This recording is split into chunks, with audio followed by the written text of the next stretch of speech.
కర్నూలు జిల్లా బూజునూరు గ్రామానికి చెందిన వెంకటరామరెడ్డి తన స్నేహితుడిని చూసి కెమికల్ వ్యవసాయం నుంచి ప్రకృతి వ్యవసాయానికి మారారు.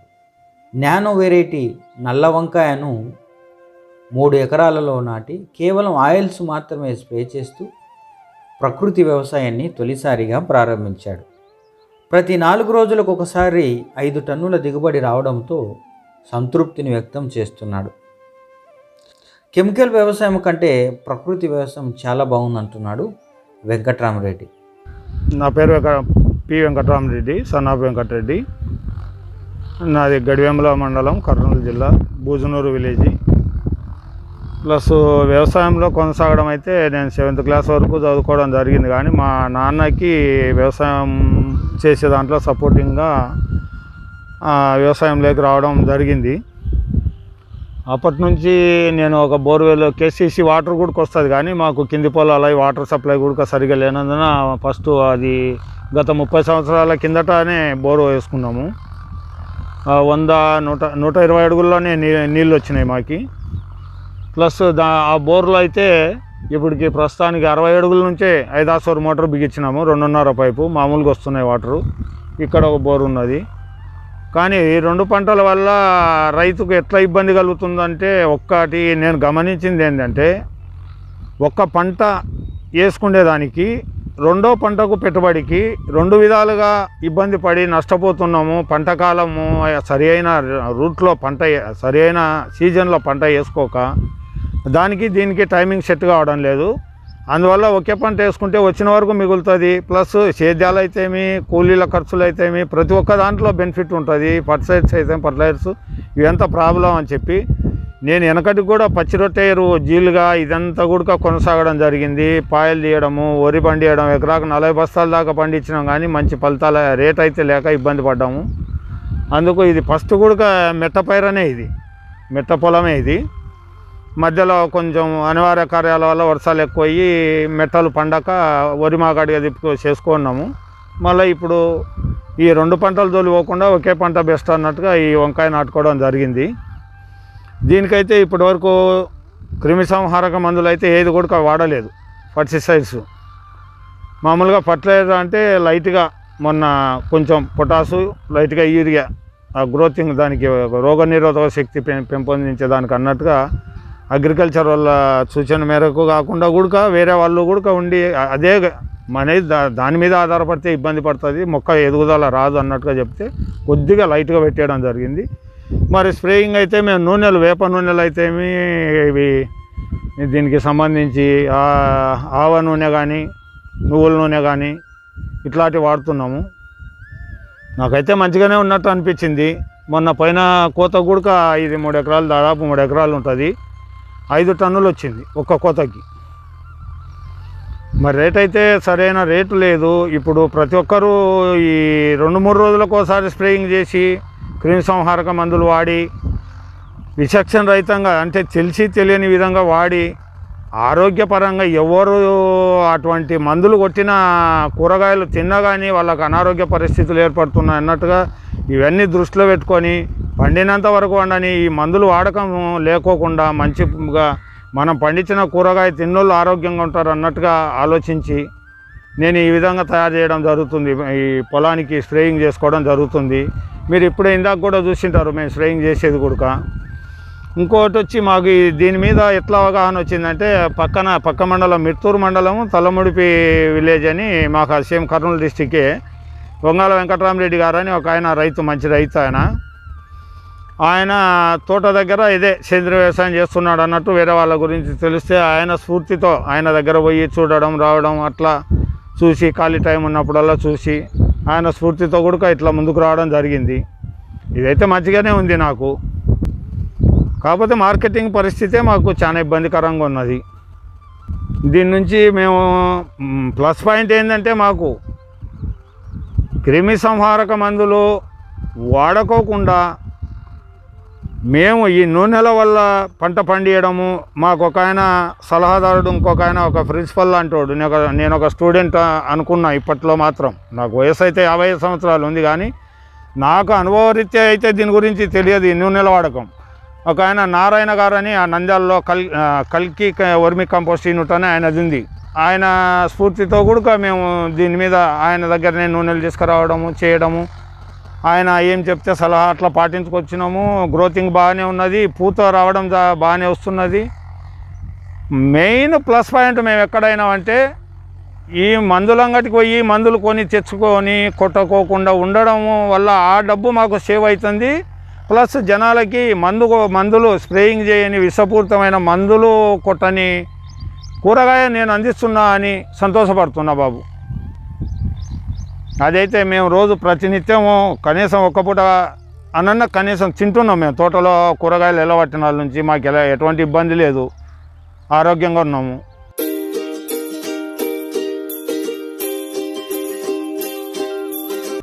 దీని వెరైటీ వచ్చి మామూలుగా నానో వెరైటీ అంటారు. నానో పేరు, దీని వంకాయ పేరు, క్రాప్ పేరు నానో.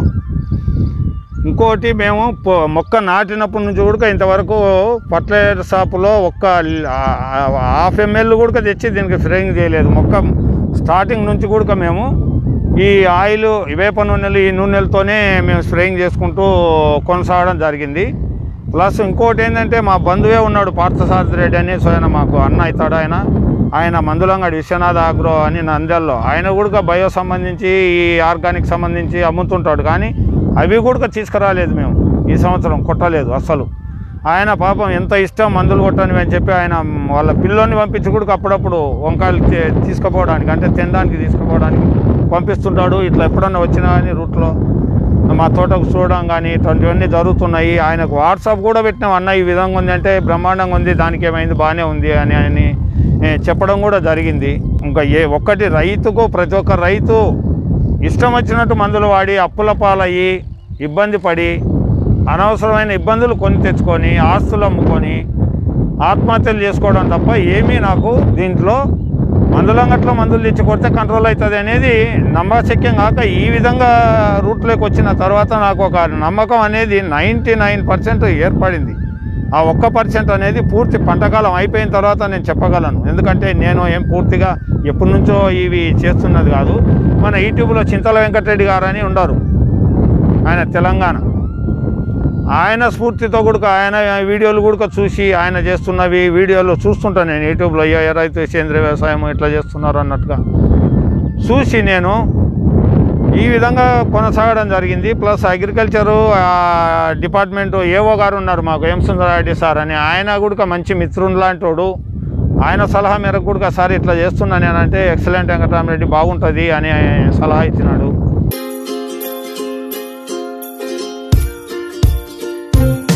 అక్కడ షెడ్ నెట్ వేసింది కూడా డక్ ఫామ్ కానీ అది ఏర్పాటు చేయడం జరిగింది. కానీ ఆ డక్ ఫామ్ సంబంధించి ఆ బర్డ్ ఫ్లూ, ఈ కరోనా ఇదంతా ప్రాబ్లం వచ్చి అది ఆపేసినాము.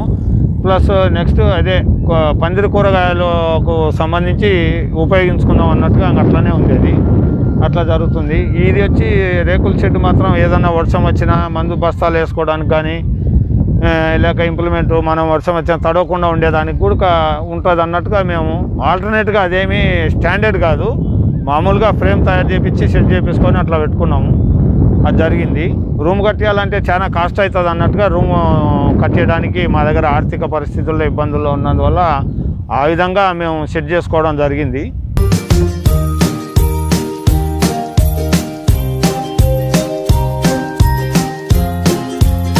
ఈ వెరైటీ వచ్చి ఎకరానికి పోలూరు వంకాయ అనేది ఇక్కడ మన కర్నూలు జిల్లాలో ఎక్కువ శాతం రైతులు వేస్తారు. ఈ వెరైటీ ఎవరు పండించలేదు ఇంతవరకు. ఇది కొత్తగా మేము తెచ్చి వేయడం. ఎందుకు వేసినామంటే ఎకరానికి 2 నుంచి 3 టన్నులు ఒక్క కోతకు, కోత టు కోత గ్యాపింగు 4 రోజులు కోత టైము, 4 రోజులకు ఒకసారి కోత అంటే 2 నుంచి 3 టన్నుల వరకు దిగుబడి వస్తుంది అన్నట్టు చెప్పినారు. కానీ అది టన్ను వరకు కూడా దిగుబడి రావడం పెద్ద కష్టమైన పని అయిపోయి దాన్ని మానుకోవడం జరిగింది. ఒకసారి పండించిన నేను కూడా దాన్ని పోలూరు వంకాయ అనేది. కాకపోతే ఇదైతే నాకు పోయిన కోతకే ఎకరానికి అంటే 1.5 టన్నుల పైన వచ్చింది, 5 టన్నులు వచ్చింది 3 ఎకరాలకు కలిసి దాదాపుగా. ఇంకా మంచిగానే ఉంది పైరైతే.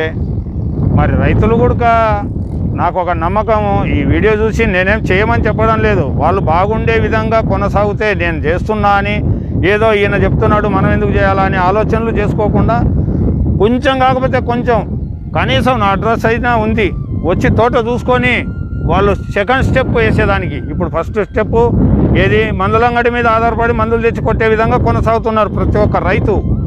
కానీ వాళ్ళకి నేను తెలియజెప్పేది ఏంటంటే, నా తోటకు వచ్చి చూడమని చెప్తున్నా. నేను స్ప్రే చేసేటప్పుడు కూడా చూడమని చెప్తున్నా. నేనేం స్ప్రే చేస్తున్నా, నా తోటలో ఏ విధంగా ఉంది, ఏ విధంగా పంట తెగుళ్ళు లేకుండా ఈ విధంగా పంట వచ్చిందంటే గ్రోతింగ్ అయితేమి, పూత ఇదెల్లా కాయ కానీ ఎట్లా ఉన్నదో చూస్తే తెలుస్తుంది. కాకపోతే మేము ఈడ సేల్స్ చేసేదానికి కూడా మేము సిద్ధంగా ఉన్నాము. మినిమం ఒక్కొక్కరు వచ్చినా కానీ 10 కేజీలు అట్లా కోత కోసిన టైంలో ఎవరైనా కావాలన్నా ఇచ్చేస్తాం మేము. మామూలుగా రీజనబుల్ రేటు.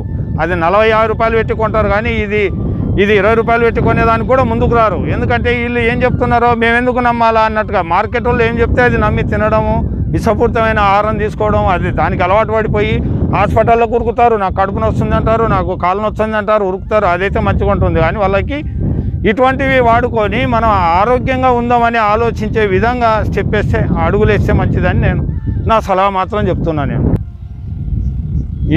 ఈ విధమైన వ్యవసాయం చేపడితే ప్రతి ఒక్క రైతు బాగుపడతాడు అన్నట్టు నాకైతే 99% నమ్మకము. ప్లస్ అందరూ బాగుండాలని కోరుకుంటూ నేను మీ ఛానల్ ద్వారా మిగతా రైతులకు కూడా తెలియపరిచి, మిగతా రైతులకు కూడా ఈ విధంగా కొనసాగే విధంగా చేస్తారన్నట్టుగా నమ్మకంతో మీకు నేను ఈ పైరు గురించి వివరాలు తెలపడం జరుగుతున్నది.